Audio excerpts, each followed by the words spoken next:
샬롬, 사랑하는 우리 이글스필드 가족 여러분, 주님께서 주신 새날입니다. 2022년 7월 28일 목요일, 우리가 함께 나눌 말씀은 시편 88편 1절에서 18절까지의 말씀입니다. 여호와 내 구원의 하나님이여, 내가 주야로 주 앞에서 부르짖었사오니 나의 기도가 주 앞에 이르게 하시며 나의 부르짖음에 주의 귀를 기울여 주소서. 무릇 나의 영혼에는 재난이 가득하며 나의 생명은 수월에 가까웠사오니 나는 무덤에 내려가는 자 같이 인정되고 힘없는 용사와 같으며 죽은 자 중에 던져진 바 되었으며 죽임을 당하여 무덤에 누운 자 같으니이다. 주께서 그들을 다시 기억하지 아니하시니 그들은 주의 손에서 끊어진 자니이다. 주께서 나를 깊은 웅덩이와 어둡고 음침한 곳에 두셨사오며 주의 노가 나를 심히 누르시고 주의 모든 파도가 나를 괴롭게 하셨나이다. 주께서 내가 아는 자를 내게서 멀리 떠나게 하시고 나를 그들에게 가증한 것이 되게 하셨사오니 나는 갇혀서 나갈 수 없게 되었나이다. 곤란으로 말미암아 내 눈이 쇠하였나이다. 여호와여, 내가 매일 주를 부르며 주를 향하여 나의 두 손을 들었나이다. 주께서 죽은 자에게 기이한 일을 보이시겠나이까? 유령들이 일어나 주를 찬송하리이까? 주의 인자하심을 무덤에서 주의 성실하심을 멸망 중에서 선포할 수 있으리이까? 흑암 중에서 주의 기적과 이스의 땅에서 주의 공의를 알 수 있으리이까? 여호와여, 오직 내가 주께 부르짖었사오니 아침에 나의 기도가 주의 앞에 이르리이다. 여호와여, 어찌하여 나의 영혼을 버리시며 어찌하여 주의 얼굴을 내게서 숨기시나이까? 내가 어릴 적부터 고난을 당하여 죽게 되었사오며 주께서 두렵게 하실 때에 당황하였나이다. 주의 진노가 내게 넘치고 주의 두려움이 나를 끊었나이다. 이런 일이 물같이 종일 나를 애우며 함께 나를 둘러쌌나이다. 주는 내게서 사랑하는 자와 친구를 멀리 떠나게 하시며 내가 아는 자를 흑암에 두셨나이다. 아멘. 아침에 읽기에는 퍽 힘든 시입니다. 시편의 장르로 본다면 오늘 묵상하는 88편은 개인 탄식시라고 할 수 있는데, 탄식시라는 말이 이토록 잘 들어맞을 시도 없을 것 같다는 생각이 들게 할 정도로 처음부터 끝까지 절망적인 분위기입니다. 밤낮 부르짖지만 전혀 응답이 없는 시인의 안타까운 절규에서 시작된 시는 자신이 하나님의 진노 아래 놓였다는 탄식을 거쳐서 마침내는 자신이 파멸에 이르게 되었다는 안타까움으로 마치고 있습니다. 차근차근 읽어가면 마음이 함께 어두워져 가는 것 같습니다. 내용을 하나하나 따져보는 것이 우리를 버겁게 하기도 하고, 이 시간이 묵상을 돕고 기도하기 위한 목적이 있기도 하기 때문에 오늘은 시편의 내용을 세밀하게 살펴보지는 않으려고 합니다. 대신에 오늘 시편 전반에 흐르고 있는 정서라고 할 수 있는 탄식과 관련하여서 생각해 보겠습니다. 처곤양정이라는 한자 말이 있습니다. 곤경에 처했을 때일수록 자신의 고요함을 지키고 정밀히 살펴서 흔들림 없이 중심을 지킨다는 뜻입니다. 곤경에 처했을 때 이런 태도로 그 어려움을 이길 수도 있습니다. 큰 위기와 고난을 겪었던 어떤 사람들의 성공담 같은 이야기를 들어보면 처곤양정이라는 말로 설명할 수 있는 경우가 있기 때문이지요. 하지만 우리가 살아가다 보면 그렇지 않은 경우도 참 많이 있습니다. 때로는 고통 앞에서 우리는 고통을 의미나 뜻을 찾아 할 그런 대상으로서가 아니라 견뎌내고 이겨내고 지나가야 할 어떤 것으로 여기고 다루어야 할 경우도 있고요. 고통 앞에서 혹은 고통당한 이 앞에서 입을 닫고 그저 함께 있는 그것이 참으로 해야 하는 유일한 일일 때도 있습니다. 고통과 고난, 공경과 어려움은 수학 공식 같은 정해져 있는 어떤 규칙을 가지고 대할 수 있는 것이 아닙니다. 원인을 찾아서 문제를 해결할 수 있을 때도 있지만 오늘 시인과 같이 오롯이 탄식으로 곤경에 응답하는 때도 있습니다. 우리는 탄식은 절망의 표현일 뿐이라고 생각하기 쉽지만 오늘 성경은 놀랍게도 신앙인이 탄식할 수도 있다는 것을 보여주고 또 탄식 속에도 길이 있다고 말해주고 있습니다. 아니, 탄식을 지나가야 만날 수 있는 하나님이 계신다는 것을 말해줍니다. 이 말은 하나님께서 건너편에 계시면서 우리를 건너오게 하기 위해서 징검다리를 놓아주셨는데 그 징검다리가 고통, 고난, 곤경, 어려움, 아픔, 상처, 슬픔 이런 것들이 징검다리다라는 뜻이 아닙니다. 우리는 탄식 속에서 인생의 참된 힘이 되고 능력이 되는 것이 무엇인지를 알게 된다 하는 그런 뜻입니다. 전통적으로 시편 88편은 성금요일에 읽혀졌고 놀랍게도 사람들은 이 시편을 그리스도의 기도로 여겼습니다. 죽음이 다가오는 십자가 위에서 고통 가운데 신음하며 부르짖는 주님의 모습을 생각하면 이 시를 그리스도의 기도라고 생각하는 전통에 충분히 동의가 됩니다. 기타모리 가조라고 하는 세계적인 일본인 신학자가 있습니다.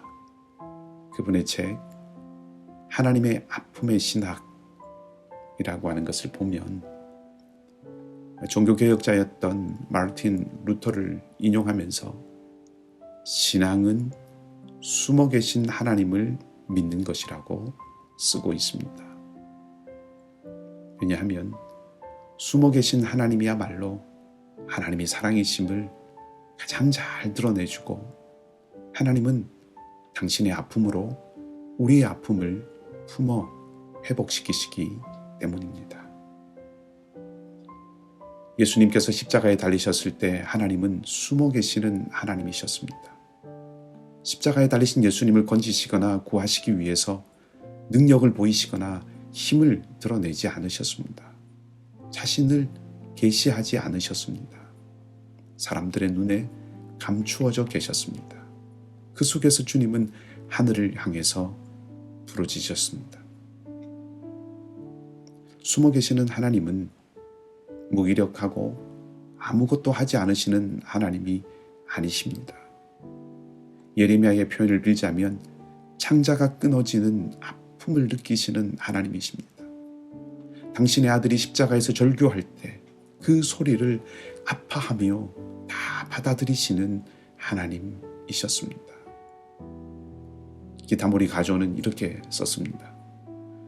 아버지가 그 사랑하는 아들을 괴로움 속으로 보내어 끝내 이를 죽게 할 만큼 아버지가 숨겨진 때는 달리 없었을 것이다. 종교개혁가였던 마르틴 루터는 이 하나님을 괴로움 속에서 숨겨진 하나님이라고 썼습니다.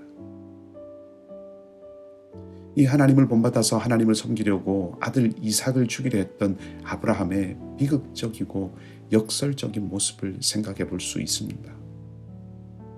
아버지가 아들을 죽게 할 때 그는 아버지로서의 도리를 깨트려야 했습니다. 아버지가 숨겨진 것입니다. 아버지 하나님이 아들을 죽게 하실 때 하나님은 이런 의미에서 또한 숨겨진 하나님이셨습니다. 그러나 그 하나님은 무기력한 하나님이 아닙니다.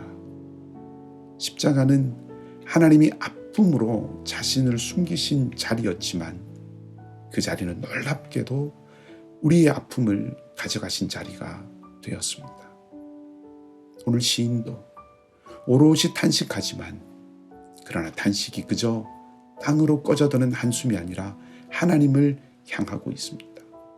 2절은 나의 부르짖음에 귀를 기울여 달라고 호소하고 있고 13절을 보면 기도가 하나님께 이를 것이라고 말합니다. 이 시편을 마칠 때까지 상황은 바뀌지 않았으나 시인의 눈은 하나님을 향하고 있습니다. 숨어 계시는 하나님을 향해서 하소연하고 있습니다. 근대 중국의 뛰어난 문인이며 학자였고 신앙인이었던 오경웅이 시편을 한시로 번역하였는데 그 시편을 한시로 번역한 것을 해설한 시편 사색이라고 하는 책에서 해설자인 송대선 목사님이 이렇게 쓰고 있습니다. 제가 그 내용을 그대로 한번 읽어드리겠습니다. 오경웅은 척온양정의 의미를 시인의 자리에서 척온유주라 하여 곤고함 가운데 주님께 호소함이라고 하였다. 간절한 호소의 내용이 절절하다. 삶보다는 죽음과 어둠이 가득 배어 있다. 견디기 어려운 고통만 가득하여 도무지 길이 없다. 그럼에도 시인은 덮여오는 죽음에 사로잡히지 않고 주님을 우러른다. 인생의 유일한 길은 벗어날 수 있는 능력이 아니라 간구이다. 우러르는 저 하늘과 자신이 처한 어둠 사이의 이 무한한 간격을 오직 주님만이 넘을 수 있기에 매달릴 수밖에 없다. 그리고 아주 나중에야 고백할 수 있다. 그것이 유일한 길이자 인생의 전부임을. 인생의 유일한 길은 벗어날 수 있는 능력이 아니라 간구이고 주님께 매달리는 것이 유일한 길이고 인생의 전부라는 말에 저는 전적으로 동의할 수 있습니다. 기타모리 가조의 책 가장 첫머리에는 키에르케고르의 기도가 실려 있습니다. 저는 오늘 이것이 우리의 기도가 되기를 바랍니다. 기도는 이렇습니다. 주여, 무익한 사물에 대해 우리 눈을 어둡게 하소서. 당신의 모든 진리에 관해 우리의 눈을 한 점 그늘 없이 맑게 하소서. 무익한 사물을 세상이라고 하십시다. 당신의 모든 진리를 하나님이라 하십시다. 우리 눈이 한 점 그늘 없이 하나님을 바라보자는 기도로 여겨 보십시다. 사랑하는 여러분, 탄식하셔도 됩니다. 아파하셔도 됩니다. 울어도 되고 마음이 무너져도 됩니다. 다만 그것이 땅으로 꺼지는 것이 아니라 하나님을 향하는 것이 되기를 원합니다. 숨어 계시는 하나님은 부활을 준비하시는 하나님이십니다. 아파하시는 하나님은 그 아픔으로 우리의 아픔을 삭히시는 분이십니다. 오늘 여러분의 모든 곤경이 하나님을 우러르는 디딤돌이 되기를 바라고, 인생의 유일한 길은 벗어날 수 있는 능력이 아니라 간구임을 고백하는 은혜가 있기를 주님의 이름으로 축복합니다. 함께 기도하겠습니다. 사랑과 자비의 아버지 하나님, 때로 우리의 삶의 자리도 오늘 이 시인의 탄식처럼 표현할 수 없는 나락 같은 때가 있습니다. 숨어 계시는 하나님이 아파하시는 하나님이시고, 아파하시는 하나님은 부활을 준비하시는 하나님이심을 잊지 않기를 바랍니다. 절망 중에서도 낙담 중에서도 눈과 한숨과 탄식이 하늘을 향할 수 있도록 성령님, 우리의 눈을 열어주셔서 하나님을 향하여 한없이 맑게 하여 주시옵소서.